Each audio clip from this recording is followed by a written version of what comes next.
Persib dianggap menghancurkan karir pemain diaspora. Dari beberapa pemain yang sudah didatangkan oleh Persib, sorotan tertuju pada Sandy Walsh. Alasannya, karena Sandy adalah pemain timnas yang selama karirnya bermain di luar negeri, entah itu Eropa maupun Asia. Dan baru-baru ini muncul sebuah ulasan kritis yang menuding klub berjuluk Maung Bandung tersebut sebagai kesebelasan yang tidak pernah berhenti mengganggu dan merusak karir pemain diaspora. Narasi ini memandang bahwa kepindahan para pemain yang awalnya berkompetisi di panggung Eropa maupun Asia ke kompetisi domestik Indonesia merupakan sebuah langkah mundur yang berpotensi menurunkan kualitas individu mereka, yang pada akhirnya merugikan ekosistem timnas Indonesia.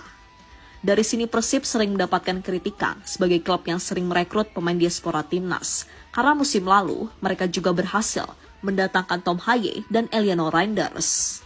Namun, jika menilik dari kacamata analisa yang lebih rasional, tudingan bahwa Persib merusak karir pemain diaspora adalah opini yang tidak memiliki dasar objektif.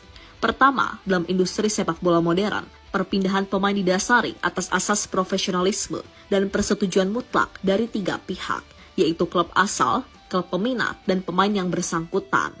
Persib tidak pernah memaksa. Keputusan bergabung sepenuhnya diambil secara sadar oleh sang pemain berdasarkan pertimbangan karir, menit bermain, dan masa depan finansial mereka.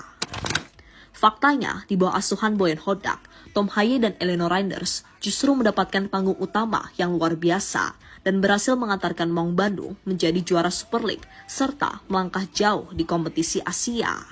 Bagi pemain seperti Eliano atau Sandy Walsh yang sempat mengalami dinamika menit bermain di klub sebelumnya, kepindahan ke Persib justru menyelamatkan karir mereka agar tetap kompetitif dan bugar karena selalu bermain secara reguler.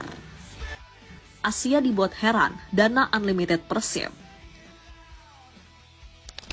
Kini entah tuduhan apa lagi yang akan ditunjukkan ke Persib.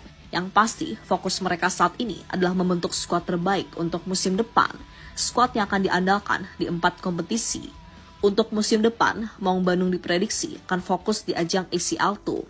Karena jika itu dilakukan Persib bakal mendapatkan keuntungan dan secara tidak langsung Indonesia juga mendapatkan keuntungan yang sama. Saat ini Persib bakal bersiap untuk mendatangkan beberapa pemain lagi untuk melengkapi skuad musim depan. Terbaru, berdasarkan beberapa sumber, Persib masih akan mendatangkan beberapa pemain lagi. Mereka adalah pemain yang musim lalu bermain di Super League dan pemain yang bermain di luar negeri. Untuk pemain yang main di Super League ada CDB hingga Peralta yang masuk dalam incaran. Sementara pemain luar Indonesia yang masuk dalam kandidat adalah Ragnar Oratmangun hingga Enrico Papa, 2 pemain yang musim lalu bermain di Liga Eropa. Dengan gebrakan dilakukan oleh Persib di bursa transfer kali ini, tentu membuat Asia heran, karena ternyata ada tim Indonesia yang berani jor-joran demi bisa membentuk skuad terbaik.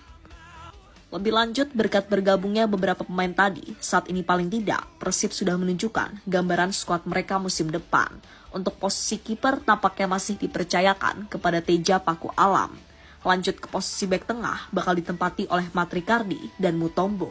Bek kanan dan kiri masing-masing akan ditempati oleh Sandy Walsh dan Eliano Reinders. Mereka akan gantian dengan Frans Putros yang bisa bermain di berbagai posisi. Kemudian di sektor lini dengan ada Tom Haye, Mark Klok hingga Adam Alis. Belum lagi ditambah dengan pemain baru yang bakal didatangkan oleh Persib. Terakhir di sektor penyerangan masih ada Beckham Putra, Luko Menalo, Berguinho hingga Andrew Jong. Khusus Andrew Jong saat ini situasinya memang masih abu-abu apakah lanjut atau tidak. Karena sebelumnya dirinya mendapatkan tawaran dari Port FC